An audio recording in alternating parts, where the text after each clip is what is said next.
ETV ప్రేక్షకులకు నమస్కారం. Triple X detergent soap శుభమస్తు కార్యక్రమంలో ఈ వారం గ్రహఫలం అంశానికి స్వాగతం. జనవరి 3వ తేదీ నుండి జనవరి 9వ తేదీ వరకు మేషాది ద్వాదశ రాశుల వారికి ఉండే శుభాశుభ ఫలితాలని, అవసరమైన సందర్భాల్లో ప్రత్యామ్నాయ మార్గాల్ని తెలుసుకుంటారు. తమ వృత్తి, ఉద్యోగ, వ్యాపార, విద్యారంగాల్లో విశేషమైన ప్రతిభని పొందడానికి, పొందిన ప్రతిభని కొనసాగించడానికి తులా లగ్నంలో పుట్టినటువంటి వారు ఏ విధమైన విధి విధానాలని ఆచరించాలో ఆ విశేషాలని, దాంతోపాటు అదృష్టభాగ్యం సంఖ్యాశాస్త్రం శీర్షికలో తమ అదృష్ట సంఖ్య 5గా కలిగినటువంటి వారు ఏ లక్షణాలతో ఉంటారు, ఏ రంగంలో రాణిస్తారు, ఏ దైవాన్ని పూజించాలి వంటి విశేషాలని తెలుసుకుంటారు. ముందుగా నేటి పంచాంగం. స్వస్తి శ్రీచాంద్రమాన మన్మథరామ సంవత్సరం, దక్షిణాయనం, హేమంత ఋతువు, మార్గశీర్ష మాసం, బహుళపక్షం. ఈ వారంలో ముఖ్యమైన రోజుల్ని పరిశీలించి చూస్తే 6వ తేదీ సఫల ఏకాదశి, కంచి పరమాచార్య శ్రీ శ్రీ శ్రీ చంద్రశేఖరేంద్ర మహాసరస్వతి స్వామివారి ఆరాధనోత్సవం. 8వ తేదీ మాస శివరాత్రి. ఇక క్రమంగా మేషాది ద్వాదశ రాశుల వారి ఫలితాలని పరిశీలిద్దాం. ముందుగా మేషరాశి. ఈ వారం మేషరాశి వారి ఫలితాలని పరిశీలించి చూస్తే గురువు పంచమంలో ఉన్నాడు, శని అష్టమంలో ఉన్నాడు, రాహు కేతువులు షష్ఠ, ద్వాదశ స్థానాల్లో ఉన్నారు. ఈ కారణంగా ఈ రాశివారు ఆత్మ సంయమనాన్ని పాటించాలి. అంటే ఆవేశంగా కానీ, కోపంగా కానీ, పట్టుదలగా కానీ ఉండడం ఏమాత్రమూ తగదు. ప్రతి పనిని ఆలోచిస్తూ మాత్రమే, నిదానించి మాత్రమే అడుగులు వేస్తూ చేయవలసి ఉంటుంది. అశ్విని నక్షత్ర జాతకులు సాధారణమైనటువంటి ఆరోగ్య పరీక్షల్ని చేయించుకోవడం కొద్దిగా అవసరం. అలా అని చెప్పి పూర్తి అనారోగ్యం ఉందని అనుకోవాల్సిన అవసరం ఏమాత్రమూ లేదు. భరణీ నక్షత్రం వారు ముఖ్యంగా విద్యారంగానికి చెందిన వారు అయినట్లయితే తమకి సంబంధించినటువంటి పత్రాలని 1-2 మార్లు పరిశీలించుకుని చూసుకోగలగాలి. ముఖ్యంగా వాటిలో ఏవైనా లోపాలుంటే వెంటనే సవరించుకోగలగాలి. కృత్తికా నక్షత్ర జాతకులు ఇతరుల విషయాల్లో తలదూర్చనే కూడదు. ఒకవేళ ఇంతకు ముందు అట్లాంటిది ఏదైనా జరిగి ఉంటే యువతలకి చేయడం చాలా అవసరం ఈ వారంలో. ఈ వారం మేషరాశి వారు సరస్వతి అష్టోత్తర శతనామ పఠనాన్ని చేస్తూ కాలాన్ని గడపాలి. మాస శివరాత్రి ఈ వారంలో వస్తున్న కారణంగా శివునికి పసుపు జలంతో అభిషేకాన్ని చేయడం ఉత్తమం. ముఖ్యంగా అష్టమ శని ఉన్నటువంటి కారణంగా నల్లని రంగు వస్త్రాలని వారంలో 2 రోజులైనా ధరించగలిగితే ఉత్తమం. ఇక ఈ వారం వృషభ రాశి వారి ఫలితాలని పరిశీలించి చూస్తే గురువు చతుర్థంలో ఉన్నాడు, శని సప్తమంలో ఉన్నాడు, రాహు కేతువులు షష్ఠ, ఏకాదశ స్థానాల్లో ఉన్నారు. ఈ కారణంగా ఈ రాశి వారికి చాలా చక్కగా ఉంటుంది. ఈ వారం అంతా కూడా ఏ విధంగా వెనక్కి తిరిగి చూసుకోవాల్సిన అవసరం ఉండదు. కృత్తికా నక్షత్ర జాతకులకి పూర్తిగా అనారోగ్యం తొలగిపోతుంది. సంపూర్ణమైనటువంటి ఆరోగ్యవంతులు అయ్యారని వైద్యులు ప్రకటిస్తారు. పరమ ధైర్యంగా ఉండగలుగుతారు. రోహిణీ నక్షత్ర జాతకులు స్థానచలాన్ని గురించినటువంటి భయాన్ని పూర్తిగా తొలగించుకోగలుగుతారు. దానికి కారణం ఇతరులకి స్థానచలనం వచ్చి తాము ఉన్నటువంటి ఉద్యోగం పదిలం అయిపోయింది కాబట్టి. మృగశిర నక్షత్ర జాతకులకి కుటుంబంలో ఉండే సంతానంతో సుఖ సౌఖ్యాలు బాగా అబ్బుతాయి. విదేశాల నుండి వచ్చినటువంటి తమ పుత్రులతో, అలాగే తమ బంధువులతో, మిత్రులతో సుఖంగా ఈ వారాన్ని గడపగలుగుతారు. దుర్గా అష్టోత్తర శతనామ పఠనాన్ని చేస్తూ ఈ వారాన్ని వృషభ రాశి వారు గడపాలి. ఈ వారంలో మాస శివరాత్రి రోజున ఈ వృషభ రాశి వారు కుంకుమ జలంతో శంకరుడికి అభిషేకం చేయడం శ్రేయస్కరం. ముఖ్యంగా ఈ రాశివారు ఈ వారంలో 2 రోజుల పాటైన ఎరుపు రంగు వస్త్రాలని ధరించడం ఉత్తమం. ఇక ఈ వారం మిథున రాశి వారి ఫలితాలని పరిశీలించి చూస్తే గురువు తృతీయంలో ఉన్నాడు, శని షష్ఠంలో ఉన్నాడు, రాహు కేతువులు చతుర్థ, దశమ స్థానాల్లో ఉన్నారు. ఈ కారణంగా ఈ రాశిలో ఉన్నటువంటి వారు ఈ వారం ఏమాత్రం మొగమాటం కూడదు. ధైర్యంగా ఉండాలి. స్పష్టమైన అవగాహనతో ఏ విధమైన దాపరికము లేకుండా మాట్లాడగలగాలి. మృగశిర నక్షత్ర జాతకులు ధైర్యాన్ని సంపూర్ణంగా తెచ్చుకుని ఏ విధమైన సాచివేత ధోరణి, ఎగవేత ధోరణి లేకుండా స్పష్టంగా అవగాహనతో పలికి తీరాలి. ఏదైనా వివాదం వచ్చినా రాకున్నా కూడా. ఆర్ద్ర నక్షత్ర జాతకులు మొగమాటాన్ని వీడి ఉన్నది ఉన్నట్టుగా చెప్పడం ఎంతైనా అవసరం. లేని పక్షంలో న్యాయస్థానానికి వెళ్లేంతటి చిక్కులో పడే అవకాశం బాగా కనిపిస్తోంది. పునరోసు నక్షత్ర జాతకులు నిర్మాణ రంగానికి చెందిన వారే అయినట్లయితే ఉన్నదాన్ని ఉన్నట్లుగా పత్రాల మీద రాసుకోవడం మంచిది తప్ప మాటల రూపంలో అనుకోవడం ఏమాత్రమూ సరికాదు. ఈ వారంలో ముఖ్యంగా నిర్మాణ రంగం వారితో పాటు వినోద రంగంలో ఉన్నటువంటి వారు కూడా ఆ విధమైన విధి విధానాలను ఆచరించడం ఎంతైనా అవసరం. మిథున రాశి వారు ఈ వారం అన్నపూర్ణ అష్టోత్తర శతనామ పఠనాన్ని చేస్తూ ఉండాలి. ఈ వారంలో మాస శివరాత్రి రోజున శంకరునికి ప్రీతికరమైనటువంటి పుష్పాలతో పుష్ప జలాలతో అభిషేకించడం ఉత్తమం. ముఖ్యంగా ఈ రాశివారి ఈ వారంలో 2 రోజుల పాటు తెలుపు రంగు వస్త్రాలని ధరించడం అవసరం. ఇక ఈ వారం కర్కాటక రాశి వారి ఫలితాలని పరిశీలించి చూస్తే గురువు ద్వితీయంలో ఉన్నాడు, శని పంచమంలో ఉన్నాడు, రాహు కేతువులు తృతీయ నవమ స్థానాల్లో ఉన్నారు. ఈ కారణంగా ఈ రాశి వారికి పరమ అనుకూలంగా గడుస్తుంది. ఈ వారమంతా ఏ విధమైన చింత లేకుండా సుఖంగా కాలక్షేపాన్ని చేయగలుగుతారు. పునరుసు నక్షత్ర జాతకులు తీర్థయాత్రలకు, వినోదయాత్రలకు, విహారయాత్రలకు వెడతారు. తమ కుటుంబ సభ్యులందరితోనూ సంతోషంగా ఈ వారాన్ని గడపగలుగుతారు. పుష్యమి నక్షత్ర జాతకులు విద్యారంగానికి చెందిన వారైనట్లయితే, ముఖ్యంగా రచయితలు, అలాగే కవులు, ఇతరమైనటువంటి గ్రంథాన్ని రాసేటటువంటి వారు, విమర్శకులు అయినట్లయితే కీర్తి ప్రతిష్టలకి నోచుకుంటారు. దానికి సంబంధించినటువంటి ఫలితాలు విడుదలై వారు ఎన్నిక కాబడుతారు. ఆశ్లేష నక్షత్ర జాతకులు కుటుంబంలో ఐకమత్యం బాగా ఉన్నటువంటి కారణంగా ఎనలేనటువంటి సుఖ సంతోషాలని చవిచూస్తారు. ఈ వారంలో ఈ వారం ఈ రాశివారు లలిత అష్టోత్తర శతనామ పఠనాన్ని చేస్తూ గడపడం ఉత్తమం. మాస శివరాత్రి రోజున శంకరునికి ప్రీతికరమైన సువర్ణ జలం అంటే బంగారాన్ని ముంచినటువంటి జలంతో అభిషేకించడం శ్రేయస్కరం. ముఖ్యంగా ఈ రాశివారు ఈ వారంలో 2 రోజుల పాటైన ఆకుపచ్చని వస్త్రాలని ధరించడం శ్రేయస్కరం.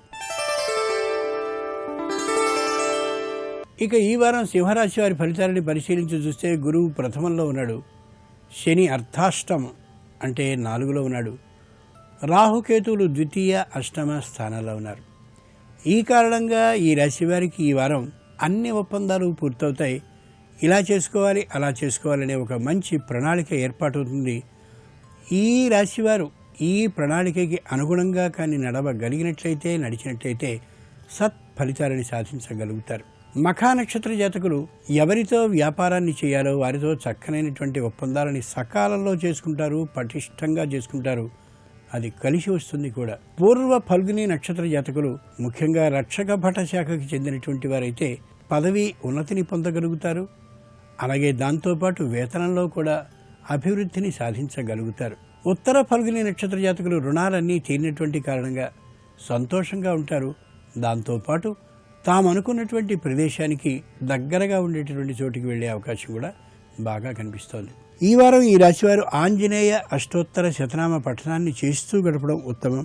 శంకరునికి ప్రీతికరమైనటువంటి మాస శివరాత్రి రోజున శంకరునికి ప్రీతికరమైనది, శంకరుని కళ్ళ నుండి వచ్చినటువంటిది అయిన రజతం వెండి జలంతో అంటే వెండిని ముంచినటువంటి జలంతో అభిషేకించడం ఎంతైనా ఉత్తమం. ముఖ్యంగా ఈ రాశివారు ఈ వారంలో 2 రోజుల పాటైనా పూర్తి పసుపు పచ్చని వస్త్రాలని ధరించినట్లయితే అది కలిసి వచ్చేటటువంటి అవకాశం ఉంటుంది. ఇక ఈ వారం కన్యారాశి వారి ఫలితాలని పరిశీలించి చూస్తే గురువు ద్వాదశంలో ఉన్నాడు, శని తృతీయంలో ఉన్నాడు, రాహుకేతువులు ప్రథమ సప్తమ స్థానాల్లో ఉన్నారు. ఈ కారణంగా ఈ రాశివారు తెలిసి తప్పుల్ని చేయడం, వద్దు అనుకుంటూ ప్రయాణాలని చేయడం, ఎందుకులే అని అనుకుంటూ తప్పనిసరిగా దాంట్లో పాల్గొవడం వంటి కార్యాలని తెలిసి చేస్తారు. అది కొద్ది ఇబ్బంది కలిగిస్తుంది మానసికంగా. ఉత్తర ఫల్గుని నక్షత్ర జాతకులు వద్దు అనుకుంటూనే ప్రయాణాన్ని రద్దు చేసుకుందాం అనుకుంటూనే తప్పక ఆ ప్రయాణాన్ని చేస్తారు. ప్రయోజనాన్ని ఏమాత్రమూ పొందలేరు. హస్త నక్షత్ర జాతకులు విరోధించకూడదు అని గట్టిగా మనసుకు చెప్పుకుంటూనే ఏదో సందర్భంలో అకస్మాత్తుగా విరోధానికి పాల్పడతారు, ఓ మాట తోలుతారు, అనవసరమైనటువంటి నిందని పడే అవకాశం ఉంది. కాబట్టి వీలైనంత వరకు మాట తోలకుండా ఉండేలా మిమ్మల్ని మీరు నియంత్రించుకోవడం ఉత్తమం. చిత్తా నక్షత్ర జాతకులు ధైర్యంగా ఉండాలి అని అనుకుంటూనే 1కి 4 మార్లు చెప్పుకుంటూనే సరైనటువంటి సమయంలో అధైర్యానికి గురవుతారు. దాంతో చెప్పవలసిన మాటని చెప్పలేకపోతారు. ఈ వారం ఈ రాశివారు గణేశ అష్టోత్తర శతనామ పఠనాన్ని చేస్తూ గడపడం ఉత్తమం. మాస శివరాత్రి రోజున శివునికి ప్రీతికరమైనటువంటి చందన జలంతో అభిషేకించడం ఎంతో ఆనందాన్ని ఇస్తుంది శంకరునికి. ఈ వారం ఈ రాశివారు వారంలో 2 రోజుల పాటైనా సరే కలనేత అంటే కలగలుపు రంగులు కలిగినటువంటి వస్త్రాల్ని ధరించడం సత్ఫలితాలను ఇస్తుంది. ఇక ఈ వారం తులారాశి వారి ఫలితాలని పరిశీలించి చూస్తే గురువు ఏకాదశంలో ఉన్నాడు, శని ద్వితీయంలో ఉన్నాడు, రాహు కేతువులు ద్వాదశ షష్ఠ స్థానాల్లో ఉన్నారు. చిత్తా నక్షత్ర జాతకులు తెలిసి ఆర్థికంగా బలహీనంగా తామున్నప్పటికీ కూడా ఆడంబరానికి పోయి ఎక్కువ వ్యయాన్ని చేసుకుంటారు. ఈ వారంలో అది ఏమాత్రం సరికాదు. రుణాన్ని చేయవలసిన అవసరం కూడా దాదాపుగా రావచ్చు. స్వాతి నక్షత్ర జాతకులు అనేకమైనటువంటి ప్రయత్నాలని ఎక్కువ శ్రద్ధతో ఎక్కువ ఎదురుచూపుతో చేసి చివరికి ఏదీ నిర్ణయించుకోలేనటువంటి స్థితికి వస్తారు. విశాఖ నక్షత్ర జాతకులు తమ వాదనలో పస లేదు అని తెలిసినప్పటికీ కూడా ఎంతో గట్టిగా వాదించాలనే ప్రయత్నాలని చేసి పట్టుదలని వీడకుండా నిరాశతో తిరిగి వెడతారు. ఈ వారం ఈ రాశివారు ఆదిత్య హృదయ స్తోత్రాన్ని పఠిస్తూ గడపడం ఉత్తమం. శంకరుడికి ప్రీతికరమైన మాసశివరాత్రి రోజున నవధాన్య జలంతో ఆ విగ్రహాన్ని అభిషేకించడం ఉత్తమం. ముఖ్యంగా ఈ రాశివారు ఈ వారంలో 2 రోజుల పాటు కెంపు రంగు కానీ రాగి రంగు కానీ ఉన్నటువంటి వస్త్రాన్ని ధరించడం చాలా మంచి ఫలితాలను ఇచ్చే అవకాశం ఉంటుంది. ఇక ఈ వారం వృశ్చిక రాశి వారి ఫలితాలని పరిశీలించి చూస్తే గురువు దశమంలో ఉన్నాడు, శని ప్రథమంలో ఉన్నాడు, రాహు కేతువులు ఏకాదశ పంచమ స్థానాల్లో ఉన్నారు. విశాఖ నక్షత్ర జాతకులు ఏమాత్రం మొగమాటం లేకుండా ఉన్నదాన్ని ఉన్నట్టుగా మాట్లాడతారు. అది వారికి అండగా నిలుస్తుంది. ఈ వారంలో అనురాధ నక్షత్ర జాతకులు ఏమాత్రము భయము లేకుండా ఉన్నదాన్ని ఉన్నట్లుగా ఒక్క అబద్ధాన్ని కూడా లేకుండా సత్యాన్ని మాత్రమే మాట్లాడతారు. ముఖ్యంగా న్యాయవాద రంగంలో ఉన్నటువంటి వారు అది చక్కనైనటువంటి తీర్పుని సత్ఫలితాన్ని ఆ రంగం వారికి ఇస్తుంది. ఈ వారంలో అనురాధ నక్షత్ర జాతకుల విషయంలో జ్యేష్ఠ నక్షత్ర జాతకులు ధైర్యంగా ఉంటారు. వారు వినిపించవలసినటువంటి మాటలన్నింటినీ స్పష్టంగా వినిపిస్తారు. ఏ విధమైన భయము లేకుండా ప్రవర్తిస్తారు. ఈ వారంలో అలా ఉండడమే వారికి సంపూర్ణమైనటువంటి సహకారాన్ని సహాయాన్ని కలిగిస్తుంది. రాజరాజేశ్వరి అష్టోత్తర శతనామ పఠనాన్ని చేస్తూ ఈ రాశివారు ఈ వారం ఉండాలి. శంకరునికి ప్రీతికరమైనటువంటి శివరాత్రి మాసశివరాత్రి రోజున పంచ ఫల రసాలతో అభిషేకించడం సత్ఫలితాలనిస్తుంది. ముఖ్యంగా ఈ రాశివారు ఈ వారంలో 2 రోజుల పాటు పూర్తి నీలిరంగు అంటే ఆకాశపు రంగు వస్త్రాన్ని ధరించడం అవసరం. ఇక ఈ వారం ధనురాశి వారి ఫలితాలని పరిశీలించి చూస్తే గురువు నవమంలో ఉన్నాడు, శని ద్వాదశంలో ఉన్నాడు, రాహు కేతువులు దశమ చతుర్థ స్థానాల్లో ఉన్నారు. ముఖ్యంగా మూలా నక్షత్ర జాతకులు తమకి కొత్త ఉద్యోగం వచ్చిందనేటటువంటి ఆనందంతో ఉంటారు. కొత్త ఉద్యోగంలో చేరిన తర్వాత కొత్త జీవితానికి అలవాటు పడడానికి కొంత శ్రమిస్తారు. ఆ శ్రమించే కాలంలో ఎందుకు వచ్చానా అనే ఊహ తాత్కాలికంగా కలుగుతుంది. ధైర్యంగా ముందుకు సాగడమే మంచిది తప్ప వెనుకడుగు వేయొద్దు. పూర్వాషాఢ నక్షత్ర జాతకులు కొత్తగా రుణాన్ని తీసుకుంటారు. తీసుకునేంత వరకు ఉండేటటువంటి ధైర్యం తీసుకున్నాక సన్నగిలుతుంది. దాంతో కొంత భయపడతారు. భయాన్ని పడవలసిన అవసరం లేదు. ధైర్యంగా ముందుకు సాగచ్చు. రుణాన్ని సద్వినియోగపరుచుకుని తాము అనుకున్నటువంటి ప్రణాళిక ప్రకారం నిర్వహించుకోవచ్చు. ఉత్తరాషాఢ నక్షత్ర జాతకులు కుటుంబంలో అనవసరమైనటువంటి విషయంలో తలదూర్చి ఆ సమస్య పెరిగి పెద్దదై మెల్లగా యువతలకి పడుతూ ఉండేటటువంటి దశలో ఎందుకు ఈ సమస్యకి నేను గురయ్యానా అని ఒక క్షణం ఆలోచిస్తారు. ఇలాంటి సమస్యల్లో తలదూర్చకపోవడం సరైనటువంటిది అనే ఉపదేశానికి వారికి వారే గురవుతారు. చక్కనైనటువంటి రోజులు వీరుకున్నాయి. ఈ వారం ఈ రాశివారు లక్ష్మీ అష్టోత్తర శతనామ పఠనాన్ని చేస్తూ గాలాన్ని గడపడం ఉత్తమం. శంకరునికి ప్రీతిపాత్రమైనటువంటి మాసశివరాత్రి రోజున శంకరునికి ఇష్టకరమైనటువంటి బిల్వదళాలు అంటే మారేడు పత్రాలని ముంచిన జలంతో అభిషేకించడం శ్రేయస్కరం. ముఖ్యంగా ఈ రాశివారు ఈ వారంలో 2 రోజుల పాటైనా లేత గులాబీ రంగు వస్త్రాలని ధరించడం సంపూర్ణమైన ఫలితాలని అనుగ్రహిస్తుంది. ఇక ఈ వారం మకర రాశి వారి ఫలితాలని పరిశీలించి చూస్తే గురువు అష్టమంలో ఉన్నాడు, శని ఏకాదశంలో ఉన్నాడు, రాహు కేతువులు నవమ తృతీయ స్థానాల్లో ఉన్నారు. ఈ కారణంగా ఈ రాశి వారికి ఈ వారం కాస్త వెనుకబాటుతనం వారంగానే చెప్పచ్చు. అనుకున్నటువంటి రుణం చేజారిపోతూ ఉంటుంది.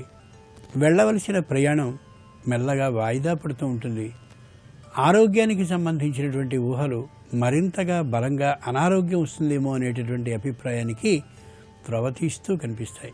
ఉత్తరాషాఢ నక్షత్ర జాతకులకి తాము అనుకున్నటువంటి దూరపు ప్రయాణాలు, లాభకరమైనటువంటి ప్రయాణాలు అనుకున్నవి వాయిదా పడే అవకాశం కనిపిస్తుంది. కాస్త నిరుత్సాహంగా అనిపిస్తుంది. వారికి మానసికంగా ఒత్తిడికి కొంతగా గురయ్యే అవకాశం కనిపిస్తుంది. శ్రవణ నక్షత్ర జాతకులకి వ్యాపారాన్ని పెంచాలి అనేటటువంటి ఆలోచన బలంగా ఉన్నప్పటికీ ఆర్థికమైనటువంటి సహకారము, సలహాలను ఇచ్చేటటువంటి మార్గదర్శి లేనటువంటి కారణంగా ఉన్న వ్యాపారం ఉన్నట్టుగానే సాగుతూ ఉంటుంది తప్ప వ్యాపార అభివృద్ధి కనిపించకపోవచ్చు. ధనిష్ట నక్షత్ర జాతకులకి ఆరోగ్యం బాగానే ఉన్నప్పటికీ కూడా ఏదో అనారోగ్యం ఉందేమో అనేటటువంటి అనారోగ్యకర భావనతో బాగా ఇబ్బంది పడతారు, మానసికమైన ఒత్తిడికి గురవుతారు. కానీ అనారోగ్యం ఏమాత్రం లేదనే యథార్థాన్ని వారాంతంలో గ్రహించుకోగలుగుతారు. ఈ వారం ఈ రాశివారు నవగ్రహ స్తోత్ర పఠనాన్ని చేస్తూ కాలాన్ని గడపడం ఉత్తమం. ముఖ్యంగా ఈ రాశివారు ఈ వారం మాస శివరాత్రి రోజున శివునికి ప్రీతికరమైన పంచామృతాలతో స్వయంగా ఉండి అభిషేకించుకోవడం లేదా అభిషేకింప చేయడం సత్ఫలితాలను ఇస్తుంది. ఈ రాశివారు ఈ వారంలో 2 రోజుల పాటైనా సరే గోధుమ రంగు వస్త్రాలని ధరించినట్లయితే వారం అంతా కూడా సత్ఫలితాలు లభించే అవకాశం బాగా కనిపిస్తుంది. ఇక ఈ వారం కుంభరాశి వారి ఫలితాలని పరిశీలించి చూస్తే గురువు సప్తమంలో ఉన్నాడు, శని దశమంలో ఉన్నాడు, రాహు కేతువులు అష్టమ ద్వితీయ స్థానాల్లో ఉన్నారు. ఈ కారణంగా ఈ రాశి వారికి ఈ వారం కొత్తమైనటువంటి ప్రణాళికలు కలుగుతాయి ఆలోచనలో. దాంతోపాటు వినోద విహార యాత్రలకి వెళ్లాలనే ఊహ కలుగుతుంది. కుటుంబం అంతా కూడా ఎక్కడెక్కడో ఉన్నటువంటి వారు ఒకచోట సమీకరించుకోగలిగిన అవకాశం వారికి ఏర్పడుతుంది. ధనిష్ట నక్షత్ర జాతకులు దూరంగా భార్యాభర్తలు కానీ అలాగే సంతానం కానీ ఉన్నట్లయితే ఈ వారంలో అంతా ఒకచోటే గడిపేటటువంటి అవకాశం బాగా కనిపిస్తోంది. శతభిష నక్షత్ర జాతకులు తాము చేసినటువంటి రుణాన్ని తీర్చినటువంటి కారణంగా సంతోషకరంగా జీవితాన్ని గడుపుతారు ఈ వారంలో. దాంతోపాటు బంధువులు దూరంగా ఉన్నటువంటి వారు దగ్గరైన కారణంగాను, పొరపత్యాలు తొలగిన కారణంగాను ఆనందంగా గడపగలుగుతారు. పూర్వభద్ర నక్షత్ర జాతకులు ధనం బాగా ఉన్నటువంటి కారణంగాను, ఏదో అమ్మి కొంత చేతిలో ధనం వచ్చినటువంటి కారణంగాను కొత్తదైనటువంటి వ్యాపారాన్ని చేయాలనే ఆలోచనకు వస్తారు. నిదానించి అనుభవజ్ఞులతో సంప్రదించి ఆ పని చేయడం శ్రేయస్కరం. ఈ వారం ఈ రాశి వారు లక్ష్మీ నృసింహ కరావలంబ స్తోత్రాన్ని పఠిస్తూ గడపడం ఉత్తమం. శంకరునికి ప్రీతికరమైన మాస శివరాత్రి రోజున శంకరునికి భస్మాభిషేకాన్ని చేయించడం ఎంతైనా సత్ఫలితాలను ఇస్తుంది. ముఖ్యంగా ఈ రాశివారు ఈ వారం దృష్టి దోషం తొలగడం కోసం, సదాలోచనలు కలగడం కోసం 2 కలగలుపు ఉన్నటువంటి రంగులతో ఉన్న వస్త్రాలని వారంలో 2 రోజుల పాటైనా ధరించి ఉత్తమ ప్రయోజనాన్ని పొందగలుగుతారు. ఇక ఈ వారం మీనరాశి వారి ఫలితాలని పరిశీలించి చూస్తే గురువు షష్ఠంలో ఉన్నాడు, శని నవమంలో ఉన్నాడు, రాహు కేతువులు సప్తమ ప్రథమ స్థానాల్లో ఉన్నారు. పూర్వభద్ర నక్షత్ర జాతకులు ఉద్యోగస్తులు అయినట్లయితే సకాలంలో వెళ్ళడం, కాలం అయిపోయిన తర్వాత తిరిగి రావడం, సరైనటువంటి పద్ధతిలో ఉద్యోగ స్థలంలో ఉండడం చాలా చాలా అవసరం. ఉత్తరాభాద్ర నక్షత్ర జాతకులు వాణిజ్య రంగానికి చెందినటువంటి వారు అయినట్లయితే భాగస్వాములతో ఎప్పటికప్పుడు ఎంత మాట్లాడుతూ ఉండాలో, ఏమేం మాట్లాడుతుండాలో గమనించుకుని ఖచ్చితంగా భాగస్వాములతో సత్సంబంధాలని నెరపని పక్షంలో వ్యాపారానికి చిన్న ఇబ్బంది ఎదురు వచ్చేటటువంటి అవకాశం కనిపిస్తుంది. తలెత్తే అవకాశం బాగా ఉంది కాబట్టి భాగస్వాములతో సత్సంబంధాలను నిలుపుతూ ఉండాలి. రేవతి నక్షత్ర జాతకులు సంతానానికి సంబంధించినటువంటి విద్య, అలాగే సంతానానికి సంబంధించిన ఉద్యోగం, సంతానానికి సంబంధించిన దూరపు ప్రయాణం విషయంలో పెద్దలైనటువంటి వారి యొక్క సలహాని, అనుభవాలని తీసుకోని పక్షంలో, స్వయం నిర్ణయాన్ని చేసుకున్న పక్షంలో ఇబ్బందికి గురయ్యే అవకాశం ఉంది. కాబట్టి 1కి 2 మార్లు ఆలోచించి మాత్రమే ఈ విధమైన మార్పుని చేసుకోవాలి. ఉద్యోగంలో చేరడం కానీ, వాణిజ్యాన్ని ప్రారంభించడం కానీ చేయాలి. ఈ వారం ఈ రాశివారు గణేశ అష్టోత్తర పఠనాన్ని చేస్తూ కాలాన్ని గడపడం ఉత్తమం. ముఖ్యంగా ఈ రాశివారు ఈ వారం మాస శివరాత్రి రోజున శివునికి ప్రీతికరమైన పంచామృతాలతో స్వయంగా ఉండి అభిషేకించుకోవడం లేదా అభిషేకింప చేయడం సత్ఫలితాలను ఇస్తుంది. ముఖ్యంగా ఈ రాశివారు ఈ వారంలో 2 రోజుల పాటు పూర్తి నీలిరంగు అంటే ఆకాశపు రంగు వస్త్రాన్ని ధరించడం అవసరం. జన్మఫలం లగ్న బలం శీర్షికలో తులా లగ్నంలో పుట్టినటువంటి వారు తమ వృత్తి, ఉద్యోగ, వ్యాపార, విద్యా రంగాల్లో విశేషమైన ప్రతిభని పొందడానికి, పొందిన ప్రతిభతో కొనసాగించడానికి ఏ విధమైన విధి విధానాలని ఆచరించాలో ఒకసారి అనుకుందాం. తులారాశి వారు ధర్మబద్ధంగా ఉంటారు, ఉన్నమాటని ఉన్నట్టుగా స్పష్టంగా తెలియచేస్తారు. ఏమాత్రం భయం లేకుండా మాట్లాడడం అనేటువంటిది వారి లక్షణంగా కనిపిస్తూ ఉంటుంది. కానీ స్త్రీలైనట్లయితే తల్లి మాటని, పురుషులైనట్లయితే తండ్రి మాటని వింటూ ఆ వినేటటువంటి సందర్భంలో మాత్రం తమ ఆలోచనని పక్కన పెడతారు అని శాస్త్రం తెలియచేసే సత్యం. కాబట్టి తులా లగ్నంలో పుట్టినటువంటి వారు తమకి సంబంధించిన ఆలోచనల్ని తాము ముందుగా చేసుకుని ఆ ఆలోచనలో గట్టితనం ఎంతుందో బాగా గమనించుకుని, పరీక్షించుకుని, అనుభవజ్ఞుల్ని సంప్రదించి తల్లిదండ్రులని, స్త్రీలైతే తల్లులని, పురుషులైతే తండ్రులని ఒప్పించి తాము అనుకున్నటువంటి పనిని సానుకూలం చేసుకోగలిగినట్లయితే తులారాశి వారికి సంపూర్ణమైన ఫలితాలు చేకూరుతాయి. తులారాశి వారు ఆదిత్య హృదయ స్తోత్రాన్ని 12 మార్లు చొప్పున రోజు పఠించగలిగినట్లయితే ఒకే ఆసనంలో కాకపోయినప్పటికీ కూడా ఉదయ, మధ్యాహ్న, సాయంకాలాల్లో లేదా ఏదో సందర్భంలో అయినా సరే 12 మార్లు ఆదిత్య హృదయ స్తోత్రాన్ని కానీ పఠించుకోగలిగినట్లయితే బుద్ధి వికసిస్తుంది, పట్టుదల తగ్గుతుంది, కోపం మెల్లగా తొలగిపోతుంది, తాము చేసేటటువంటి పని ఎంతవరకు సక్రమమైనది అనే ఆలోచన తమకిగానే గోచరిస్తుంది. ఆదిత్య హృదయ స్తోత్ర పఠనం ద్వారా తులాలగ్నం వారు సత్ఫలితాలని పొందగలుగుతారు. అదృష్ట భాగ్యం సంఖ్యాశాస్త్రం శీర్షికలో అదృష్ట సంఖ్య ఫలితాన్ని వివరించుకునే క్రమంలో 5 తమ అదృష్ట సంఖ్యగా కలిగినటువంటి వారు ఏ లక్షణాలతో ఉంటారు, ఏ రంగంలో రాణిస్తారు, ఏ దైవాన్ని పూజించాలి వంటి విశేషాలను ఇప్పుడు తెలుసుకుంటారు.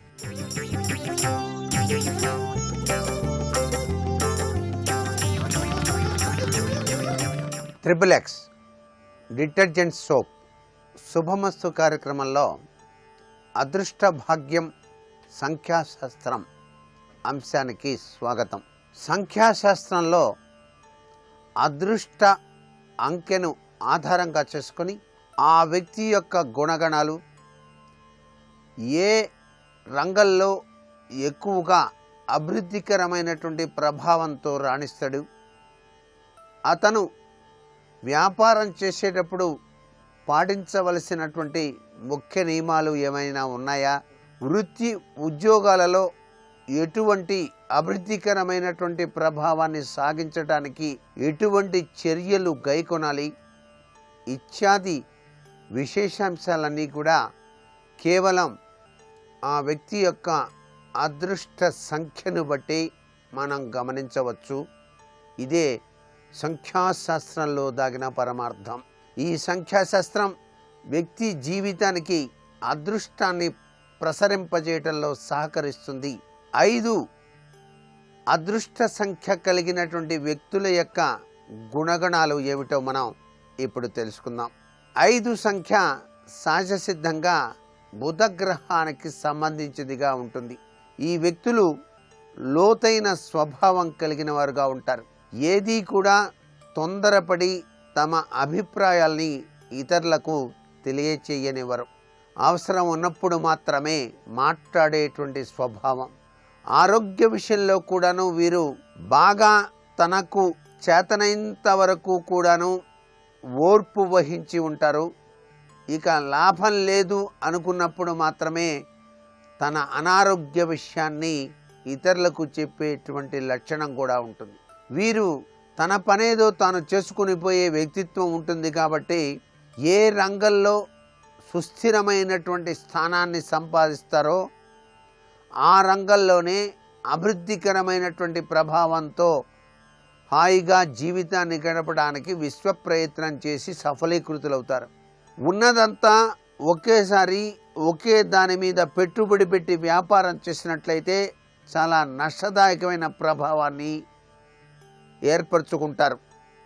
అందుచేత ఈ 5 అదృష్ట సంఖ్య కలిగినటువంటి వారు ఒకే దానిపై ఉన్నదంతా పెట్టుబడి పెట్టకుండా దాని మీద కొద్దిగా, దీని మీద కొద్దిగా, దీని మీద కొద్దిగా అలా గనక 2-3 రంగాలలో గనక పెట్టుబడి పెట్టి వ్యాపారం చేసినట్లయితే చాలా చక్కటి అభివృద్ధి పదంలోకి పయనించవచ్చు.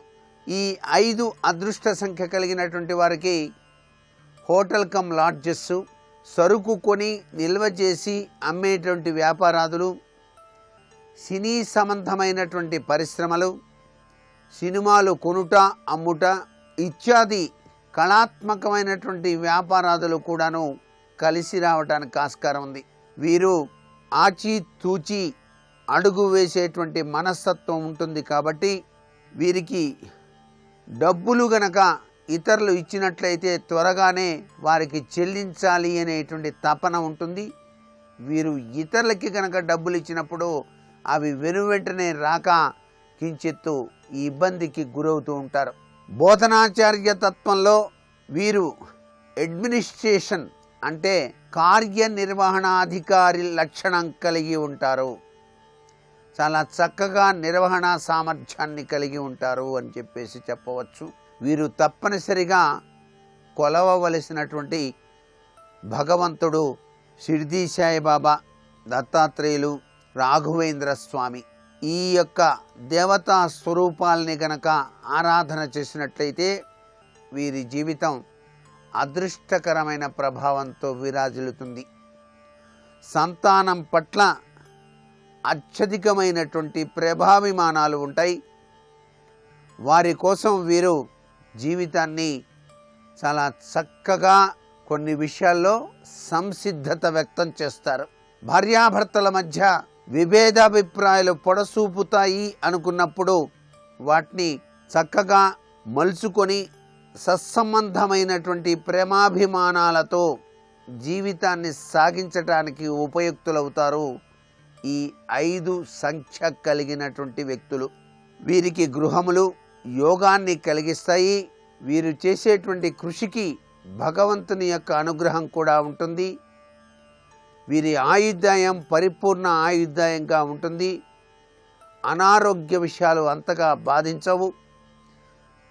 వీరు ధరించవలసినటువంటి దుస్తులలో గోల్డ్ కలరు, క్రీమ్ కలర్సు చాలా చక్కగా పనిచేస్తాయి. వీరు ఏ పనికి ప్రారంభించినా బుధవారం, శుక్రవారం ముఖ్య దినాలుగా కనుక ప్రారంభించినట్లయితే సర్వే సర్వత్రా శుభదాయకవంతమైన ప్రభావాన్ని పొడసూపటానికి ఆస్కారం ఉంది. వీరు బ్యాంకింగ్ సెక్టార్సు, ప్రజా సంబంధమైన శాఖల్లో ఉద్యోగాల్లో ఉన్నతమైనటువంటి స్థితిని సాధించడానికి ఆస్కారం ఉంటుంది. వీరు ధరించవలసినటువంటి రత్నం జాతి పచ్చ లేక వజ్రం, ఈ రెండిట్లో ఏదైనా సరే ధరించవచ్చు. వీరికి చక్కటి ఆలోచన సరళి ఉన్నతమైనటువంటి అభివృద్ధి పదంలోకి పయనింపజేయటానికి కళాత్మకమైనటువంటి మనోభావాలు వీరికి అదృష్టకరమైనటువంటి ప్రభావాన్ని కలిగింపచేస్తాయి అని చెప్పడంలో ఏమాత్రం సందేహం లేదు. ఈ 5 అదృష్ట సంఖ్య కలిగినటువంటి వాళ్ళు ప్రతి గురువారం కూడాను షిర్డీ సాయిబాబా వారి దేవాలయాన్ని సందర్శించి అక్కడ హారతి సమయంలో మనస్ఫూర్తిగా ప్రార్థన చేసి బాబా వారికి తీయటి పదార్థములను సమర్పించి ఆ తీయటి పదార్థములను బీదలకు గనక పంచిపెట్టినట్లయితే సర్వే సర్వత్రా అభివృద్ధి పదంలోకి పయనించడానికి ఆస్కారం ఉంటుంది. వీరు తీర్థయాత్రల నుంచి తీసుకుని వచ్చినటువంటి పవిత్ర జలములతో చక్కగా శివాభిషేకం గనక ఇంటిలో ఆచరించి అన్నదాన సంతర్పణ గనక చేసినట్లయితే వీరి జీవితంలో విశిష్టవంతమైన అభివృద్ధికరమైన ప్రభావాలు కలగటానికి ఆస్కారం అత్యధికంగా ఉంటుంది సుమా. 5 సంఖ్య కలిగినటువంటి అదృష్ట జాతకులు ఇతరులకు నమ్మి భారీ ఎత్తున గనక ధనాన్ని గనక ఇచ్చినట్లయితే మోసపోయేటువంటి లక్షణాలు ఉంటాయి. వీరు ఆచితూచి అడుగు వేస్తూ తాను సాధించగలనా లేదా అని చెప్పేసి 1కి 2 సార్లు ఆలోచన చేసే కార్యాచరణ గనక చేసినట్లయితే వీళ్ళు చక్కటి యోగవంతమైన జీవితాన్ని సాగించటానికి ఆస్కారం ఉంటుంది. వీరు ఆయుష్ పరిమాణం కూడాను సంపూర్ణ స్థితిని పొంది ఉంటుంది సుమా. 6 అదృష్ట సంఖ్య కలిగినటువంటి వారి యొక్క గుణగణాలు ఏ రంగాలలో వాళ్ళు రాణించడానికి ఆస్కారం ఉన్నదో వచ్చే ఆదివారం తెలుసుకుందామా మరి? సర్వే జనా సుఖినో భవంతు.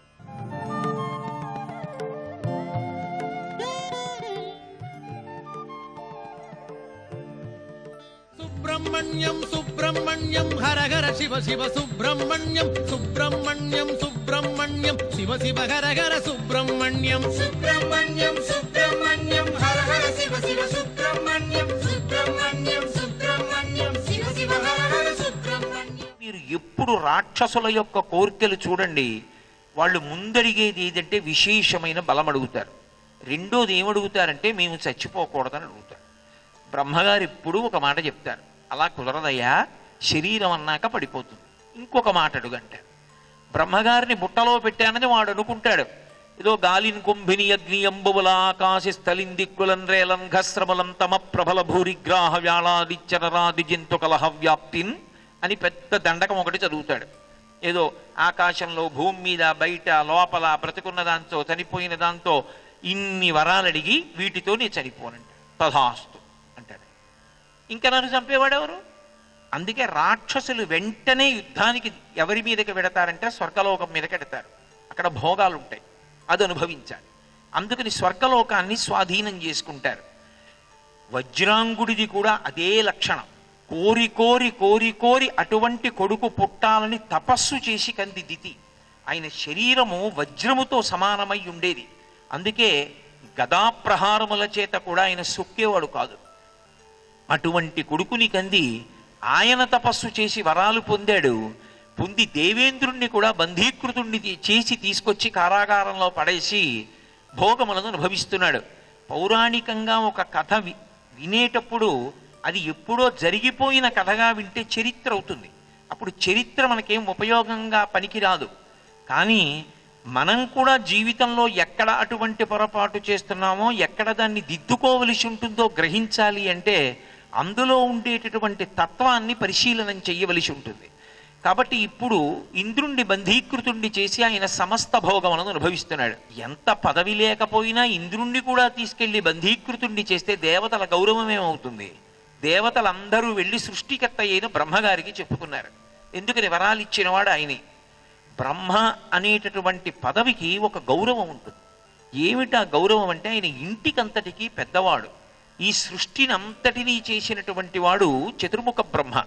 నన్ను కన్న తండ్రి నా పట్ల ఎలా సృష్టికర్తయో, మా నాన్నగారు శ్రీరామనవమి వస్తోందండి ఏదైనా డబ్బులు ఇవ్వండి అని ఎవరైనా అడిగితే ఓ 116 చందా రాసేసి రసీదు తీసేసుకుని వెళ్ళి మా అబ్బాయిని అడిగి తీసుకోండి అన్నారు అనుకోండి, ఆ శ్రీరామనవమి ఉత్సవం చేస్తున్న వాళ్ళు మా ఇంటికి వచ్చి మీ నాన్నగారు 116 రాసి రసీదు తీసుకున్నారు, ఇంటికి వెళ్ళి మీ దగ్గర తీసుకోమన్నారయ్యా, 116 ఇవ్వండి అని అడిగారు అనుకోండి, మా నాన్నగారికి పదవీ విరమణ చేసి 10 ఏళ్ళు అయింది, అలాగే వ్రాస్తుంటారు ఆయన బుద్ధి లేక. ఆయన దగ్గరే పుచ్చుకోండి, ఆయన చెప్తే ఇస్తారని ఎందుకు వచ్చారన్నాడు అనుకోండి. ఇప్పుడు తండ్రి గౌరవం కాదు పోయేది, ముందు పోయేది తన గౌరవం. ఇంటి యజమాని గౌరవాన్ని నిలబెట్టడం ప్రథమ కర్తవ్యం ఎవరికైనా కూడా. అలా సృష్టికర్త అయినటువంటి బ్రహ్మగారి యొక్క గౌరవాన్ని నిలబెట్టవలసిన అవసరం ఒకటి ఉంటుంది. కాబట్టి వజ్రాంగుణ్ణి కన్న తండ్రి కశ్యప ప్రజాపతి ఈ చతుర్ముఖ బ్రహ్మగారితో కలిసి కొడుకైన వజ్రాంగుడి దగ్గరికి వెళ్ళాడు. ఎంత నువ్వు బలపరాక్రమములు పొందిన వాడివైనా దేవేంద్రుణ్ణే తీసుకొచ్చి కారాగారంలో బంధీకృతుణ్ణి చేస్తే ఏమి మర్యాదగా ఉంటుందిరా, విడిచిపెట్టమన్నాడు. చతుర్ముఖ బ్రహ్మగారే నడిచొచ్చినటువంటి కారణం చేత ఇంద్రుణ్ణి విడిచిపెట్టాడు. అయితే వజ్రాంగుడి విషయంలో ఒక అద్భుతం జరిగింది. ఎవరికీ లభించినటువంటి మనస్థితి వజ్రాంగుడికి దొరికింది. రాక్షసుల్లో కూడా మెరుపులు ఉంటారు. ప్రహ్లాదుడు లేడు, వజ్రాంగుడు అటువంటి మెరుపు. ఆయనకి మనసులో ఒక భావన వచ్చింది, ఎంతో తపస్సు చేస్తే ఈ బ్రహ్మగారు నాకు ప్రత్యక్షమయ్యారు, ఈయన వలన నేను ఎంతో శక్తిని పొందాను, ఎన్నో భోగాలు అనుభవించాను. కానీ ఎన్నాళ్ళు ఇలా భోగాలు అనుభవించడం? ఈ భోగాలు అనుభవించాలనేటటువంటి కుతూహలం ఏర్పడడానికి కారణం రజోగుణం, తమోగుణం. సత్వగుణం నా యందు ప్రకాశించి ఉంటే నాకు ఇన్ని కోరికలు ఉండేవి కావు. అసలు ఏ కోరిక లేకుండా ప్రశాంతంగా కూర్చోవడంలో ఉన్న తృప్తి అన్ని కోరికలు అనుభవించడంలో ఎక్కడుంది? అదొక సుడిగాలి. కాబట్టి నాకు ప్రశాంతత కావాలి. ఆ శాంతికి కారకం కోరికలు లేని స్థితి. ఆ కోరిక లేని స్థితి ఏర్పడడానికి కారణం సత్వగుణం వృద్ధిలోకి రావడం. నా యందు సత్వగుణం ఉండట్లేదు, ఎందుకంటే ఉపాధి రాక్షస ఉపాధి, నేను తినే ఆహారం అటువంటిది అని బ్రహ్మగారిని వరమడిగాడు. మీరు వచ్చారు, గౌరవించి నేను విడిచిపెట్టాను ఇంద్రుణ్ణి, మీరు నాకొక్క వరం ఇవ్వండి. ఇకపైన నా బుద్ధి కేవలము సత్వమును మాత్రమే ఆశ్రయించి ఉండాలి, నాకు ఏ కోరిక ఉండకూడదు, నేను ఎవరి జోలికి వెళ్ళకూడదు, నేను ప్రశాంతంగా భగవంతుని యొక్క పాదములను స్మరిస్తూ జీవితం గడిపేయాలి. చతుర్ముఖ బ్రహ్మగారు చాలా సంతోషించారు. ఒక రాక్షసుడికి ఇంత మార్పు వచ్చింది. చాలా ఆనందించి, నీకు వరం ఇస్తున్నాను, నువ్వు పరమసత్వంతో జీవిస్తావు, ఇక పైన ఎవరి జోలికి వెళ్ళవు. శాంతి అంతా నీలోనే ఉంది, శాంతి బయటకెడితే దొరికేది కాదు. అది వజ్రాంగుని యొక్క వృత్తాంతం మనకి తెలియచేస్తుంది. శాంతి కొరకు బయట తిరిగినంత కాలం శాంతి ఉండదు. లోపలే ఉన్నటువంటి శాంతి అనుభవించడం అలవాటైతే అదే శాంతికి కారణం. ఏది ఉంటే శాంతి అని అడిగారు అనుకోండి, అసలు శాంతి అన్న మాట ఉండదు. అసలు నాకు ఏది లేదు అన్న ప్రశ్న ఒకటి వచ్చిందనుకోండి, శాంతి తప్ప వేరొకటి ఉండదు. ఈశ్వరుడు ఇచ్చిన ఏదైనా ప్రసాద బుద్ధితో స్వీకరించగలిగాడు అనుకోండి, శాంతి తప్ప వేరొకటి ఉండదు. అయితే మీరు నన్ను ఒక ప్రశ్న ఇయ్యచ్చు, నీకు జీవితంలో అంతా వడ్డించిన విస్తరేమో అందుకుని అలా అంటుంటావేమో, సమస్యలు ఉంటాయి కదా, మరి సమస్యలున్నా కూడా శాంతిగా ఉండడం సాధ్యమవుతుందా అని. అలా ఉండగలిగిన వాళ్ళు ప్రసాద బుద్ధి చేత ఉంటారు. ఇది ఈశ్వర ప్రసాదము అని స్వీకరిస్తారు. వైద్యుడి దగ్గరికి ఎడతాం, రోగం తగ్గడానికి ఒక ఔషధాన్ని ఇస్తాడు, అది పరమచేదుగా ఉంటుంది, అయితే మాత్రం పుచ్చుకోవా?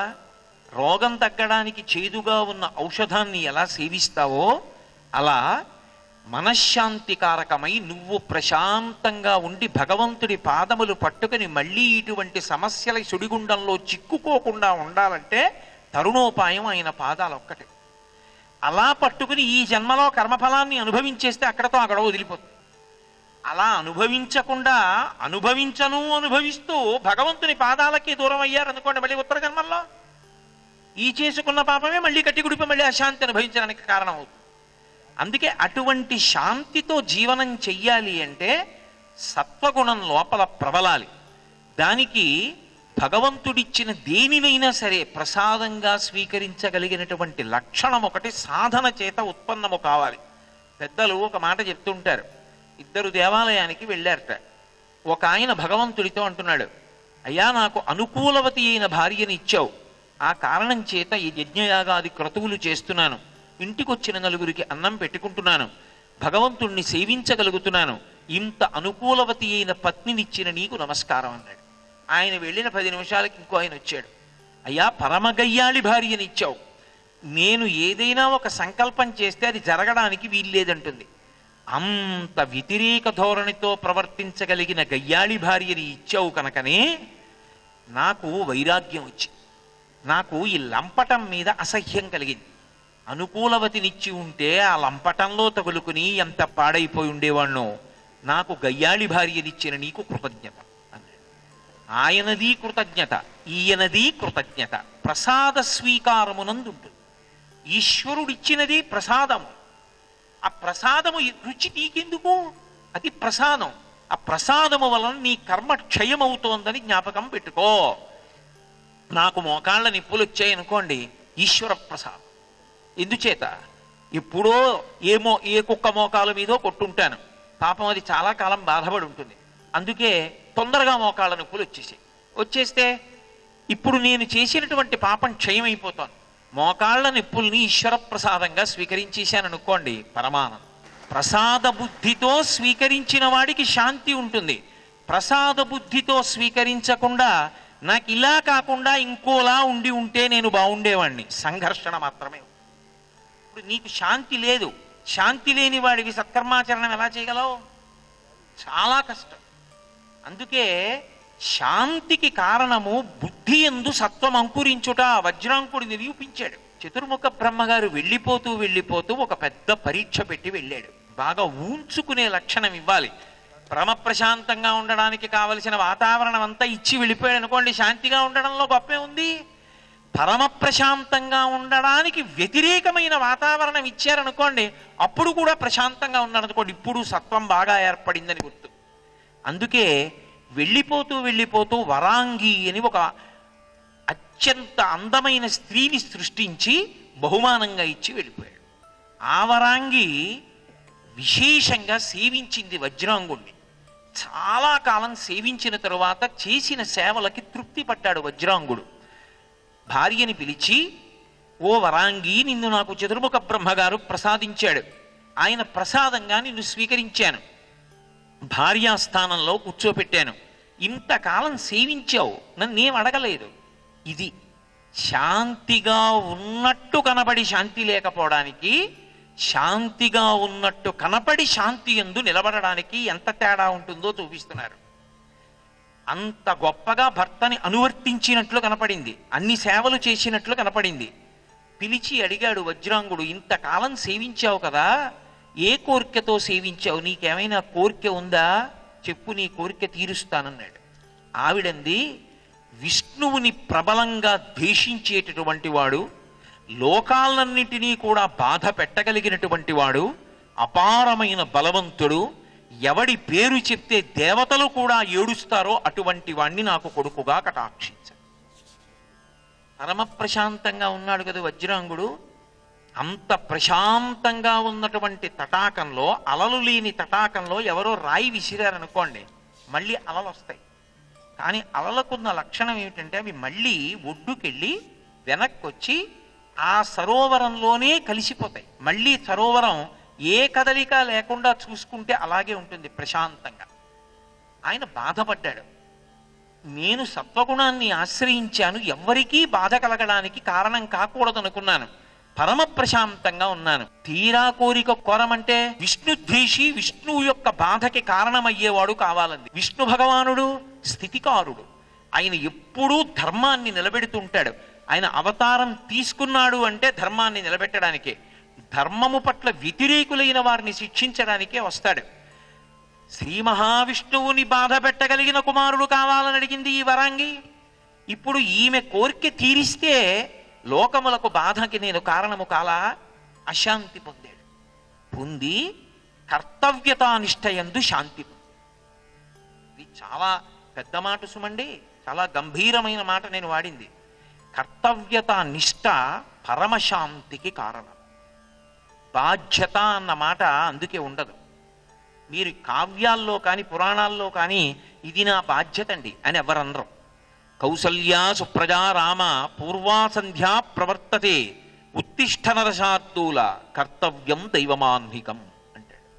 కర్తవ్యం, రామ నీవు క్షత్రియుడవు, యజ్ఞోపవీతం ఉంది, పూర్వా సంధ్యా ప్రవర్తతే, పూర్వసంధ్య ఎందు సూర్యుడు ఉదయిస్తున్నాడు, లే. ఎందుకు లేవాలి? కర్తవ్యం దైవమాన్హికం, సంధ్యావందనం చెయ్యాలి కాబట్టి లే. ఒకవేళ రాముడు లేవకుండా ఇట్నుంచి అటు దొరికి పడుకుంటే మళ్ళీ చెప్తాడు విశ్వామిత్రుడు, రామా నిద్రలే, సంధ్యావందనం చెయ్యి అని చెప్తాడు. ఒకవేళ మధ్యాహ్నం వరకు రాముడు అలాగే పడుకుంటే మళ్ళీ అదే చెప్తాడు, మాధ్యాహ్నిక సంధ్య చెయ్యాలి, రామా లే అంటాడు. సాయంకాలం వరకు పడుకుంటే మళ్ళీ ఇదే చెప్తాడు, సాయంకాలం రామా సాయంకాలం సంధ్యావందనం చెయ్యాలి, లే అంటాడు. ఎంత చెప్పినా లేవాడు ఈ రాముడికి చెప్పడం ఎందుకని మానేస్తాడా? అవతలవాడు చేశాడా చెయ్యలేదా నీ నెత్తి మీద పెట్టుకుంటే బాధ్యత. అవతలవాడు చేశాడా చెయ్యలేదా తత సంబంధం లేదు. సంధ్యావందనం యొక్క గౌరవం తెలిసున్నవాడు కనుక సంధ్యావందనం చెయ్యమని చెప్పవలసినటువంటి కర్తవ్యం తను పూర్తి చేశాడు. చెప్పడం తన కర్తవ్యం చేశాడు, అంతే. అవతలవాడు చేశాడా చేయలేదా అని ఎత్తుకెత్తుకుంటే బాధ్యత. తాను చెప్పాడా లేదా తన కర్తవ్యం అయిపోయింది. ఇప్పుడు పరమప్రశాంతం. రాముడు లేవలేదండి, నేను చెప్పానండి, సంధ్యావందనం చేయలేదండి అని ఓహో తల కొట్టేసుకున్నాడు అనుకోండి విశ్వామిత్రుడు. మధ్యాహ్నం ఆయన సంధ్యావందనం చేసేటప్పుడు కూడా అర్ఘ్యం ఇచ్చేటప్పుడు మంచి ఉద్రేకంతో ఉంటాడు. లేవట్లేదు రాముడు, ఓ సంధ్యావందనం చేయడు, ఏమీ చేయడు, గాయత్రి చేస్తూ ఉంటాడు కానీ ఊగిపోతుంటాడు కోపంతో. ఎందుకు ప్రశాంతంగా ఉన్నాడు విశ్వామిత్రుడు అంటే కర్తవ్యమునందు నిలబడతాడు. అందుకే శ్రీరామాయణం మీరు చదవండి, రామాయణం అంతా ఒకే మాట ఉంటుంది, కర్తవ్యం. కర్తవ్యం అన్న మాటకు అర్థం నా వైపు నుండి, ధర్మం, నేను ఏది చెయ్యాలో అది చేస్తున్నానా? అవతల వారు పాటించారు, చాలా సంతోషం, ఈశ్వర కృప వాళ్ళకి అనుగ్రహించాడు, వాళ్ళు మంచి మార్గంలో వెళ్ళడానికి నన్ను కారణం చేశాడంతే. ఒకవేళ వాళ్ళు చెయ్యలేదు, ఈశ్వర వాళ్ళు చేసేటట్టుగా చెప్పగలిగిన వాణ్ణి కటాక్షించు. వాడు చేశాడా చేయలేదా అని చెప్పి నేను గంగవెర్రి లెక్కిపోకూడదు. అది కర్తవ్యం. ఆ కర్తవ్యతానిష్టయందున్న వాళ్ళు పరమ ప్రశాంతంగా ఉంటారు, ఉద్వేగానికి వాళ్ళు లోను కారు. ఆ కర్తవ్యతానిష్ట శాంతికి కారణము దీని ఎందు వజ్రాంగుడు ఉంచుకోగలడా? ఇది బ్రహ్మగారు పెట్టిన పరీక్ష. అక్కడ నిలబడితే కదండి, అక్కడ నిలబడితే శాంతి ఎందు నించున్నాడు. అక్కడ తట్టుకోలేకపోయాడు అనుకోండి, మా ఆవిడ ఏమిటో ఇలాంటి కోరికలన్నీ అడిగింది, మళ్ళీ నా జన్మ ఇలా అయిపోయింది, అలాంటి వాడిని కనాలి ఇప్పుడు నేను అని ఓహో బాధపడిపోయి ఇంకా తర్వాత పుట్టినవాడు అల్లరి చేస్తుంటే అదంతా చూసి తాను ఏడుస్తూ కూర్చున్నాడు అనుకోండి, ఇంకా బ్రహ్మగారి వరం ఏమిటి, మనకి శాంతి ఏమిటి? శాంతికి కర్తవ్యతానిష్ట కారణమై ఉండి ఉండకపోతే, అలా మనుష్యుడు ధర్మాన్ని పాటించకపోతే అసలు శాంతి అన్న మాట దేని వలన సంభవము కాదు. ప్రతి చిన్న విషయానికి కదిలిపోతాడు, ఉత్తినే కారణం చెప్తాడు, ఇది కారణం నాకు శాంతి లేదంటాడు. వాడికి అది కాకపోతే ఇంకోటి. సర్వం శ్రీ ఉమామహేశ్వర పరబ్రహ్మార్పణమస్తు. స్వస్తి.